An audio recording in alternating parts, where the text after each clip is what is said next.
দিল্লির মাটিতে দিল্লির খেলা মানের জন্য একটা আতঙ্ক। আমি কিন্তু আমার আগের ভিডিওতে এই কথা বলে কিন্তু ভিডিওটা স্টার্ট করেছিলাম। সেটা কিন্তু দিল্লি কিন্তু প্রমাণ করে দিয়েছে। খেয়াল করে দেখেন, ব্যাক টু ব্যাক টানা 3টা ম্যাচ কিন্তু দিল্লি ঘরের মাটিতে হারতে বাধ্য হয়েছে নিজেদের ভুলের কারণে। অন্যদিকে আজকের প্রতিপক্ষ হচ্ছে দিল্লির, করবো লড়বো জিতবো কলকাতা নাইট রাইডার্স। গুটি গুটি পায়ে কিন্তু এই কলকাতা কিন্তু সামনের দিকে এগিয়ে যাচ্ছে। একটা সময় মনে হচ্ছিল এই কলকাতা এবছর একটা ম্যাচও জয়লাভ করতে পারবে না, কিন্তু বিগত ম্যাচগুলোতে কিন্তু তারা ভালো খেলতেছে। আমাকে ব্যাক টু ব্যাক 2টা জয় কিন্তু কলকাতার পকেটে আছে। খেয়াল করে দেখেন, তারা কিন্তু শক্তিশালী হায়দ্রাবাদকে 165 রানে অল আউট করছিল, এমনকি 7 উইকেটে ওই খেলাটাকে জয় করতে পেরেছিল। ওই খেলায় বরুণ চক্রবর্তী 3টা উইকেট দিতে পারছে, সুনীল নারায়ণ 2টা উইকেট দিতে পারছে, কার্তিক ত্যাগের 2টা উইকেট আছে, এমনকি উপরের থেকে আপনি ফিন অ্যারন বলেন, তারপর তাদের ক্যাপ্টেন অজিঙ্ক্য রাহানে বলেন, রঘুবংশী বলেন, তাদের ব্যাটিং পারফরমেন্স কিন্তু আমরা দেখছি। এমনকি এর একদিন আগে বা 2 দিন আগে লখনৌ সুপার জায়ান্টসের সাথে সুপার ওভারে সুনীল নারায়ণের দুর্দান্ত বোলিং এর কারণে শুধুমাত্র 1 রান তারা নিতে পারছে। এমনকি প্রথম বলে কিন্তু রিঙ্কু সিং একটা 4 মেরে এই খেলাটাকে জয় করে দিয়েছে। রিঙ্কু সিং কিন্তু আগেও কিন্তু একটা ম্যাচ জিতাইছেন।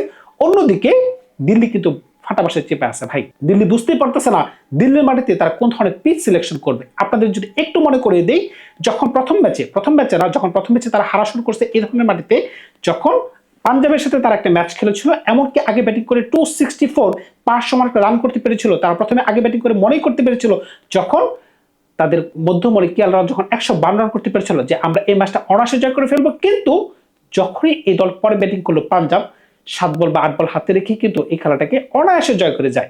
সুতরাং বুঝতে পারতেছেন দিল্লি কোন ধরনের চালে ভুল করছে। হয়তো ওই ম্যাচে আপনি একটা কথা বলতে পারেন যে লুঙ্গু ইংরেজি ইঞ্জুরি কবলে পড়ে গেছেন, এই কারণে তার 4টা ওভার বাকি বলারদের মিলে করতে হয়েছে। এই জায়গায় দিল্লি একটু মার খেয়ে গেছে, হয়তো আপনি সেটা একটু বলতে পারেন, এক্সকিউজ আপনি দেখাতে পারেন। কিন্তু পরবর্তী ম্যাচগুলোতে আপনি কোন ধরনের এক্সকিউজ দেখাতে পারবেন না। আমি আপনাদেরকে ভেঙে ভেঙে বুঝিয়ে দিচ্ছি।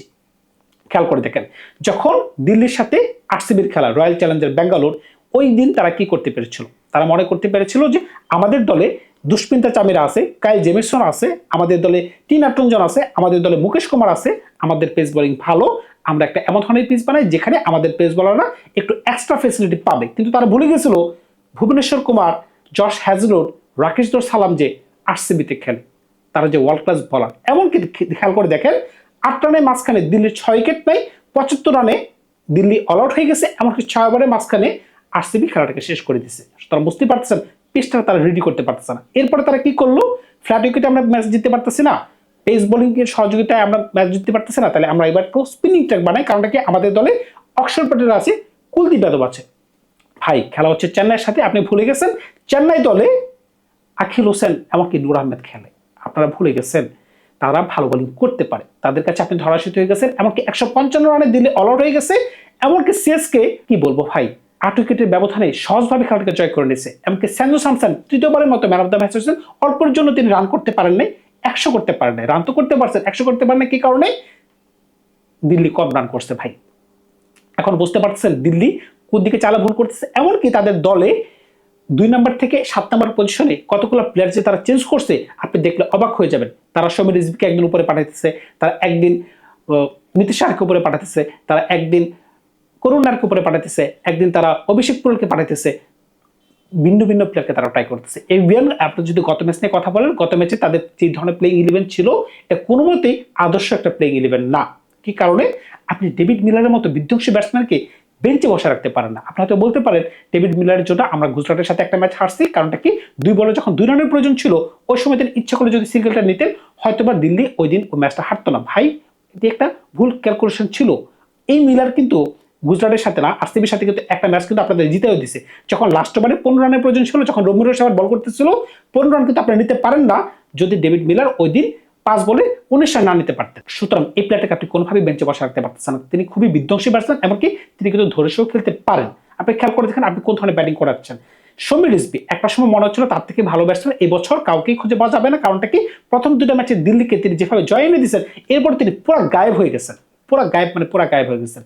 নিচের দিকে বোলিং কিন্তু ভালো, আপনি যত কথাই বলেন দিল্লির বোলিং কিন্তু ভালো, কিন্তু তারা ভালো বোলিং করতে পারতেছে না। আপনি খেয়াল করে দেখেন এই ম্যাচে যারা যে ধরনের বোলিং নিয়ে তারা নামবে, কুলদীপ যাদব, অক্ষর প্যাটেল, স্পিন অ্যাটাক কিন্তু ভালো, পেস অ্যাটাকে লুঙ্গু ইংরেজি। গত ম্যাচে তিনি 2টা ওভার করছেন, 2টা ওভার মাত্র 2 রান দিয়েছেন। হয়তোবা তিনি পরে 2টা ওভার মাইল খেয়েছেন, কিন্তু 2টা ওভার যদি আপনি 2 রান দেন, বিপক্ষ দল কোন ধরনের চাপে পড়ে যায় আমরা তো সবাই জানি। মিচেল স্টার্ক কোন ধরনের বোলিং করতে পারেন, এমনকি 3 আটজন কোন ধরনের বোলিং করতে পারেন। এই 5 জন যদি বোলিং করতে পারে, তাহলে আর কিছু কি লাগে? এরপরে যদি আপনার মনে হয় যে না এক্সট্রা বলারের প্রয়োজন হচ্ছে, আপনি কিন্তু ইম্প্যাক্ট সাব হিসেবে আরো বলার কিন্তু খেলাইতে পারতেছেন। নীতিশ রানা কিন্তু বল করতে পারেন, আশুতোষ শর্মা ইম্প্যাক্ট সাব হিসেবে খেলতে পারতেছেন। আপনি যদি উপরের দিকে একটু ব্যাটিংটা সাজানোর চেষ্টা করেন, যেটা আজকের মেন উদ্দেশ্য আপনার দলের পরিবর্তন, আপনি কি করতে পারতেছেন? আপনি জানেন প্রাথম নিশাঙ্কা উপরে ভালো খেলতে পারেন, কিন্তু তাকে তো প্রয়োজন নাই। আপনি যদি প্রাথম নিশাঙ্কার জায়গায়, আমি কিন্তু একের অধিক ভিডিওতে একই কথা বলতেছিলাম, যদি পৃথ্বী শোকে খেলান আপনার কাছে অপশন বেড়ে যাচ্ছে। পৃথ্বী শো বিধ্বংসী ব্যাটসম্যান ভাই, প্রাথম নিশাঙ্কা ভালো ব্যাটসম্যান, সেটা আমি মানি। বর্তমান বিশ্বে 3 ফরম্যাটে ভালো ব্যাটসম্যানদের মাঝখানে প্রাথম নিশাঙ্কার নাম কিন্তু সবার আগে চলে আসবে। কিন্তু আপনার দলে তো ওনাকে খেলানোর প্রয়োজন নাই, আপনি বেঞ্চে আরো বিধ্বংসী ব্যাটসম্যান বসে আছে, আপনি ওনাকে সুযোগ দেন।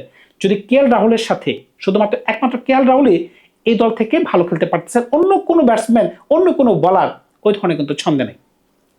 কেএল রাহুলের সাথে যদি আপনি পৃথ্বী শোকে সুযোগ দেন, 3 নম্বরে যদি নীতিশ রানা খেলে, 4 নম্বরে যদি সৌম্য রিজভী খেলে, 5 নম্বরে স্টার্স, 6 নম্বরে ডেভিড মিলার, 7 নম্বরে অক্ষর পটেল, আপনার ব্যাটিং কিন্তু ভালো, 8 নম্বরে কুলদীপ যাদব, 9, 10, 11 আপনার বলিং প্রয়োজন হচ্ছে। তো আপনি মিচেল স্টার্ক, লুঙ্গি এঙ্গিডি, টিন আক্রঞ্জন। হ্যাঁ, এখানে কথা আছে ভাই, যেহেতু আপনাদের ডেথ বোলিং এখন ভালো, একটা সময় মনে হচ্ছিল টিন আক্রঞ্জন ছাড়া আপনার চলবে না, কারণটা কি একটা সময় আপনার দলে ওই ধরনের ডেথ বোলার ছিল না। যখন মিচেল স্টার্ক আপনার দলের সাথে যুক্ত হয়ে গেছে, আপনি কিন্তু ইচ্ছে করলে মুকেশ কুমারের সাথে যেতে পারেন। কি কারণে? মুকেশ কুমার কিন্তু নতুন বলে ভালো, তিনি কিন্তু নতুন বলে সুইং করাতে পারতেছেন। এখন আপনারা বিচার করে দেখেন যে আজকে আপনাদের দলে কোন ধরনের 11 আপনি খেলাতে পারেন। এখন ইম্প্যাক্ট সাব হিসেবে আপনি দরকার হলে বিপ্রাজ নাকিবকে খেলাতে পারতেছেন, দরকার হলে আপনি আশুতোষ শর্মাকে খেলাতে পারতেছেন। আশুতোষ শর্মা কিন্তু গত ম্যাচও কিন্তু তিনি ভালো খেলতে পারছেন।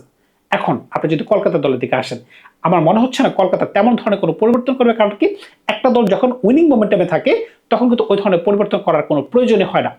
গত ম্যাচে তারা যেভাবে ভালো খেলতে পেরেছিল, একটা টিম যেভাবে ভালো খেলতে পারে, যেখানে বরুণ চক্রবর্তী উইকেট দিতে পারতেছেন, যেখানে সুনীল উইকেট দিতে পারতেছেন, যেখানে কার্তিক ত্যাগী উইকেট দিতে পারতেছেন, ভৈবার উইকেট দিতে পারতেছেন, এমনকি সবার ইকোনমি রেট ভালো, এমনকি উপর থেকে রান আসতেছে, তাহলে কেন আপনি দলের মাঝখানে ছয়নে করার চেষ্টা করবেন? তেমন কোনো পরিবর্তন নেই। হয়তো বা মনীষ পান্ডের জায়গায় রামানদেব সিংকে তারা দলে ঢুকাইলেও ঢুকাইতে পারে, এটা হচ্ছে একটা অপশনাল চিন্তা ভাবনা। তবে দিল্লির মাটিতে যেহেতু খেলা, তেমন কোনো পরিবর্তন আশা করতেছে না। তারপরে যদি কলকাতার দলটাকে একটু সাজিয়ে দিয়ে আপনি খেয়াল করে দেখেন, উপরে ফিনালেন, সেই সাথে তাদের ক্যাপ্টেন অজস্কর হারে, 3 নম্বরে রঘুবংশী, 4 নম্বরে ক্যামেরন গ্রিন, 5 নম্বরে রোবেন পাওয়েল, 6 নম্বরে আপনি খেলাতে পারতেছেন মনীষ পান্ডে কিংবা রামানদেব সিং, 7 নম্বরে রিঙ্কু সিং, ব্যাটিং মোটামুটি ভালো, 8 নম্বরে সুনীল নারায়ণ, পিঞ্চ হিটার মোটামুটি কিন্তু ভালো হয়ে গেছে ভাই। 9, 10, 11 ভৈভব অরোরা, কার্তিক ত্যাগী, বরুণ চক্রবর্তী, 11 নম্বরে ইম্প্যাক্ট সাব আপনাদের অনুকূল রয়। সুতরাং এই দলটাকে কিন্তু আপনি ছোট করে দেখতে পারতেছেন। এখন আজকে যুদ্ধ হবে কোন জায়গায়? আজকে যুদ্ধ হবে একদিকে বরুণ চক্রবর্তী, একদিকে কুলদীপ যাদব, তাদের মাঝখানে যুদ্ধ হবে। অন্যদিকে টপ অর্ডারের যুদ্ধ হতে পারে। কি কারণে? কলকাতা টপ অর্ডার কিন্তু ভালোই লাগতেছে এখন। যদি ফিনালে খেলতে পারে তাহলে কিন্তু কোনোভাবে কিন্তু তাকে আটকে রাখা যাবে না, কারণ আমরা বিশ্বকাপের মঞ্চে দেখছি তিনি কিন্তু 30 বলে 100 করতে পারতেন, 30 না 33 বলে কলকাতার মাটিতে। সুতরাং বুঝতেই পারতেছেন তাদের দলে কিন্তু প্লেয়ার আছে। এখন কিন্তু এই দলটাকে কেন ভালো লাগতেছে আপনি খেয়াল করে দেখেন, ক্যামেরন গ্রিন বল করতে পারতেছেন, তিনি ব্যাট করে রান করতে পারতেছেন, রিঙ্কু সিং ধারাবাহিকভাবে খেলতে পারতেছেন, নিচে থেকে বরুণ চক্রবর্তী এখন ভালো বল করতে পারতেছেন, সুনীল নারায়ণ ভালো বল করতে পারতেছেন। এটা কিন্তু দলের জন্য একটা ভালো দিক। এখন যদি কলকাতা যদি আজকের ম্যাচটা জয় পেয়ে যায়, তা কিন্তু বলতেই পারে আগামী ম্যাচগুলোতে আমরা ভালো খেলবো, এমনকি প্লে অফসের রেসে আমরা কিন্তু বজায় থাকবো। চেন্নাই যেটা বলতে পারতেছে এখন, কারণ কি চেন্নাইয়ের কাছে এখনো 4টা ম্যাচ বাকি, 3টা ম্যাচ জিততে কিন্তু তাদের হয়ে যাচ্ছে। সুতরাং বুঝতেই পারতেছেন যেটা দিল্লির জন্য এখন মানে এই দরজা কিন্তু বন্ধ। দিল্লি যদি আজকে কোনো এই ম্যাচটা হেরে যায়, তখন কিন্তু আপনিই বলতে বাধ্য হবেন এই দিল্লি কিন্তু সামনে কিন্তু আর আগাতে পারবে না। কারণটা কি? পরবর্তী ম্যাচগুলোতে তাদেরকে জয় পেলেও কিন্তু তারা কিন্তু 16 পয়েন্টে যেতে পারবে না, 14 পয়েন্টে আপনি প্লে অফস খেলতে পারবেন। ধন্যবাদ সবাইকে, ভালো থাকবেন আপনারা। নতুন করে গল্প নিয়ে খুব শীঘ্রই হাজির হবো আপনাদের সাথে। বিদায় নিলাম আজকে।